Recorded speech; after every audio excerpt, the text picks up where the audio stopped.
Hi friends, ഇന്നത്തെ വീഡിയോയിൽ ഒരു ചെറിയ റെസിപ്പി ഉണ്ട്. പിന്നെ ഞങ്ങളൊന്ന് പുറത്ത് പോയതിൻ്റെ വിശേഷങ്ങളും ഒക്കെ ആയിട്ടുള്ളൊരു വ്ളോഗാണ്. പിന്നെ നമുക്ക് വീഡിയോയിലേക്ക് പോകാവേ. ആദ്യം തന്നെ ഞാനൊരു സിമ്പിളായിട്ടുള്ളൊരു ബീഫ് കറിയുടെ റെസിപ്പിയാണ്.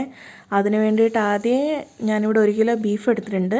അതിൻ്റെ അകത്തോട്ടൊരു 3 സവോള അരിഞ്ഞതും അതിൻ്റെ അകത്തോട്ടൊരു 2 ടേബിൾ സ്പൂണോളം ഇഞ്ചി വെളുത്തുള്ളി പേസ്റ്റ് ഇട്ടിട്ടുണ്ട്. പിന്നെ ഒരു 2 വലിയ തക്കാളിയാണ് എടുത്തിരിക്കുന്നത്. അതും ഒരു കുറച്ച് മല്ലിയിലയും പുതിനയിലയും കറിവേപ്പിലയും ഇടുന്നുണ്ട്. പിന്നെ ഒരു 2 പച്ചമുളക് മുഴുവനായിട്ട് ഇട്ടു. പിന്നെ 1 സ്പൂണ് ഉലുവ, 1 സ്പൂണ് പെരിഞ്ജീരകം, പട്ട, ഗ്രാമ്പു, ഏലക്ക കുറേശ്ശെ ഇട്ടിട്ടുണ്ട്. പിന്നെ മഞ്ഞൾപ്പൊടി 2 സ്പൂണ്, മുളക് പൊടി ഇട്ടിട്ടുണ്ട്. അത് എരിവിനനുസരിച്ചിടാവേ. പിന്നെ ഗരം മസാല ഇട്ടിട്ടുള്ളത്. അതിൻ്റെ ഒപ്പം തന്നെ ഉപ്പ്, പിന്നെ ആവശ്യത്തിനുള്ള വെള്ളം കൂടെ ചേർത്ത് കൈയും കൊണ്ട് നന്നായിട്ട് ഒന്ന് മിക്സാക്കി മിക്സാക്കി എടുക്കുക. ഇത് ഏറ്റവും സിമ്പിളായിട്ട് ചെയ്യാൻ പറ്റുന്നതാണ്.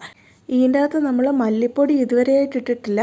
അതിപ്പോഴല്ല ഇടുന്നത്, കുറച്ച് കഴിഞ്ഞാൽ. ഞാനൊരു വീഡിയോ കണ്ടിട്ട് അതുപോലെ ചെയ്ത് നോക്കുന്നതായിരുന്നു. പക്ഷേ സംഭവം നല്ലതായിരുന്നു കേട്ടോ.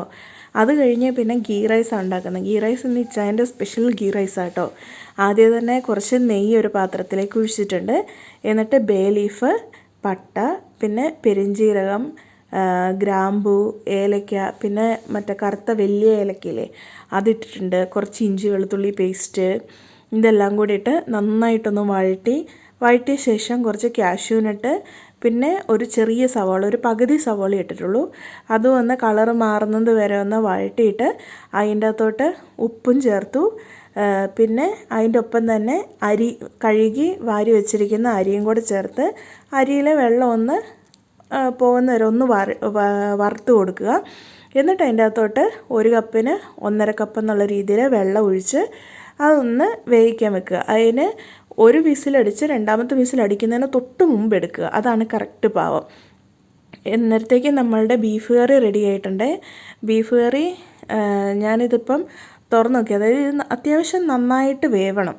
നന്നായിട്ട് വെന്ത് വന്നിട്ടുണ്ടെന്നാണെങ്കിൽ തന്നെ ഇതിൻ്റെ അകത്ത് നമ്മൾ ഇതുവരെ എണ്ണയൊന്നും ഒഴിച്ചിട്ടില്ല. അപ്പോൾ ആ ബീഫിൽ നിന്ന് ഇറങ്ങിയ എണ്ണ തന്നെയാണ് ഇതിൻ്റെ മെയിനായിട്ടും മേലെ ഈ കാണുന്നത്. അല്ലാതെ നമ്മൾ സെപ്പറേറ്റ് ഒന്നും ചെയ്തിട്ടില്ല.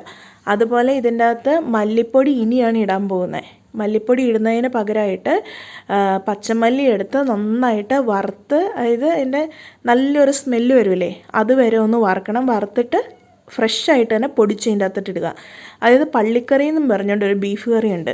ആ രീതിയിൽ ഞാനൊന്ന് ചെയ്ത് നോക്കിയതാണ്. സംഭവം കുഴപ്പമൊന്നുമില്ല കേട്ടോ. ആ മല്ലിയുടെ ടേസ്റ്റ് കുറച്ച് മുന്നിൽ നിൽക്കും. അതാണ് ഈ കറിയുടെ ഹൈലൈറ്റ്. പിന്നെ ഇതിൻ്റെ അകത്തോട്ട് കുറച്ച് കുരുമുളക് പൊടി ഇട്ടിട്ടുണ്ട്. നന്നായിട്ട് പിന്നെ ഉപ്പും മുളകും എല്ലാം കൂടെ ഒന്ന് നോക്കുക. എന്നിട്ട് അതൊന്ന് നന്നായിട്ടൊന്ന് കുറച്ചൊന്ന് കുറുകി വരണം. അതാണ് ഈ കറി. അങ്ങനെയാണ് ഈ കറി വരുന്നത്. അന്നേരത്തേക്ക് നമ്മളുടെ ഗീ റൈസ് റെഡി ആയിട്ടുണ്ട്. അതായിരുന്നു ഞങ്ങളുടെ കഴിഞ്ഞ ദിവസത്തെ ഡിന്നർ. ഇത് ഡിന്നറിൻ്റെ കോംബോ ആയിരുന്നു കേട്ടോ. അത് കഴിഞ്ഞപ്പോഴത്തേക്കും ഡിന്നർ കഴിഞ്ഞപ്പോൾ അതേപോലെ നമുക്ക് ഉണ്ടല്ലോ ഒരു കാപ്പി കുടിക്കാനുള്ള ശീലം. അപ്പോൾ ഇവിടെ ഇച്ചായനെ കാപ്പി എടുക്കുന്നുണ്ട്. എനിക്ക് ചായയോടെ താല്പര്യം. അപ്പം എനിക്ക് ചായയും കൊച്ചിനുള്ള പാലും എല്ലാം കൂടെ ചേർത്തിട്ട് കണക്കാക്കി പാലും വെള്ളവും കൂടെ ചേർത്ത് തിളപ്പിക്കാൻ വെച്ചു. എന്നിട്ട് പതിവ് പോലെ നമ്മുടെ ഡോൾഗാന കോഫിയില്ലേ, ആ രീതിയിൽ കാപ്പിപ്പൊടിയും പഞ്ചസാരയും കൂടെ, ഇൻസ്റ്റൻറ്റ് കോഫി പൗഡറും പഞ്ചസാരയും കൂടെ നന്നായിട്ട് അടിച്ച് പതപ്പിച്ചെടുത്തു. എന്നിട്ട് പിന്നെ കൊച്ചിൻ്റെ ഗ്ലാസിൻ്റെ അകത്തോട്ട് പനങ്കൽക്കണ്ടമില്ലേ, അത് ഒരു 2 ഇട്ട് വെച്ചു. എല്ലാം റെഡിയാക്കി വെക്കുകയാണെങ്കിൽ പെട്ടെന്ന് എല്ലാം റെഡി ആകുമല്ലോ. നേരത്തേക്കും പാല് തിളച്ച് വന്നു. കോഫി നേരത്തെ റെഡിയായി. കൊച്ചിൻ്റേതും മാറ്റി വെച്ചു. പിന്നെ ബാക്കി വന്നതിൻ്റെ അകത്തോട്ട് ചായപ്പൊടി ഇട്ട് നന്നായിട്ടൊന്ന് തിളപ്പിച്ചെടുത്തെങ്കിൽ ചായയും റെഡിയായല്ലോ. അപ്പം ഒരേ ഇതിൽ തന്നെ സ്ട്രിച്ചിൽ തന്നെ നമുക്ക് എല്ലാം ഒരുപോലെ റെഡിയാക്കാൻ വേണ്ടിയിട്ട്. പിന്നെ അടുത്ത ദിവസമായപ്പോഴത്തേക്കും ഞങ്ങൾ ഇച്ചായൻ്റെ അപ്പാർട്ട്മെൻറ്റ്സിലേക്ക് വരാൻ വേണ്ടിയിട്ട് വരിക. അപ്പോൾ ആ റോഡിൽ നിന്ന് എടുത്ത സിഗ്നലിൽ നിൽക്കുമ്പോൾ എടുത്ത ഒരു വീഡിയോയാണ്.